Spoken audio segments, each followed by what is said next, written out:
Hello বন্ধুরা, নমস্কার। Ruma dream কিচেনে আপনাদের সবাইকে স্বাগতম। দেখো বন্ধুরা, আজকে আমি লাউ শাক নিয়েছি কুচি কুচি, একদম কুচি কুচি কটা কটা লাউ ডুগা আর লাউ পাতা নিয়েছি একসাথে। এটা দিয়ে আমি লাউ শাক বানাবো। গরমের মধ্যে কি আর খাওয়া যাবে বলো। লাউ শাকটার মধ্যে বাদাম দিয়ে দেবো। বাদাম দিয়ে ভালোভাবে শাকটা বানাবো। শাকটা কেটে ধুয়ে নিয়েছি আমি। তার মধ্যে দেবো রসুন।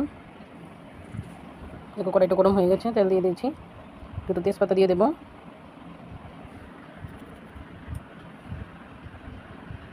দুটো শুকনো লঙ্কা দিয়ে দেবো। দুটো শুকনো লঙ্কা দিলেই হবে। শুকনো লঙ্কা ভেঙে দিয়ে দেবো। নাড়াচাড়া করবো। তেলটার মধ্যে নাড়াচাড়া করে নেব। তারপরে দিয়ে দেবো রসুন কুচি, 10-12টা গোটা দিলে হবে। কুচি করে কেটে দিয়েছি। তারপর ভালোভাবে বাদামি করে ভাজবো রসুনটাকে। রসুনটা ভালোভাবে বাদামি করে ভেজে নেব।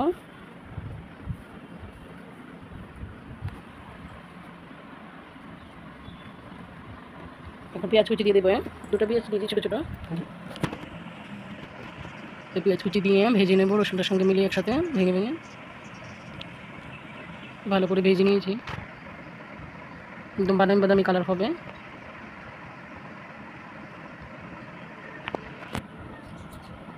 দেখো বন্ধুরা, ভাজা ভাজা হয়ে গেল। এখন আমি একটু হলুদ পাউডার দিয়ে দেবো। পেঁয়াজটা আরও কালার আসবে। পরিমাণ মতো দিয়ে দেবো। নেড়ে চেড়ে ভাজা ভাজা করে নেব। হলুদের সঙ্গে মিশিয়ে নেব।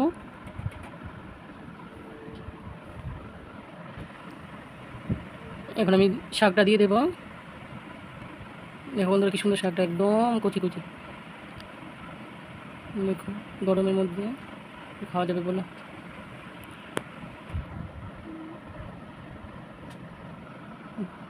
বাদামটা অ্যাড করে দেবো।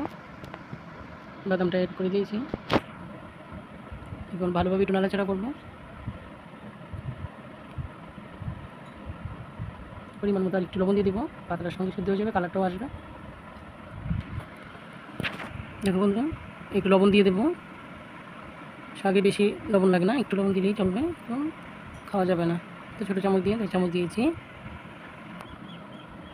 এখন নাড়াচাড়া করবো ভালোভাবে। দেখো বন্ধুরা, সবটা হলুদ আর লবণটার সঙ্গে শাকটা মিশিয়ে নেব। বাদামগুলো একসাথে সবটা মিশিয়ে নেব। Shortcut recipe. একটু জল দিয়ে দিব, নাহলে ডোকাগুলো সিদ্ধ হবে না। জলটা দিয়ে ঢাকনাটা দিয়ে দেবো। দেখো বন্ধুরা, মোটামুটিভাবে সিদ্ধ হয়ে গেল। নাড়াচাড়া করে দেবো। ভাজা ভাজা নাড়াচাড়া করে দেবো। জলটা মোটামুটিভাবে শুকিয়ে এসেছে, বয়েল হয়ে গেছে। এখন দুটো কাঁচা লঙ্কা দিয়ে দেবো। কাঁচা লঙ্কাটা দিয়ে দিয়েছি। এখন নাড়াচাড়া করে ভালোভাবে উল্টে পাল্টে ভাজা করে নেব। দেখো বন্ধুরা, আমার নিরামিষের শাকটা হয়ে গেল। নিরামিষ রান্না বললেও পারো, একটু পেঁয়াজ রসুন তো দিয়েছি। বলুন, শাকটা সুন্দর হয়েছে। দেখো বন্ধুরা, ভালো লাগলে কমেন্টে জানাও আর আমার পাশে থেকে সাবস্ক্রাইব করে দিও।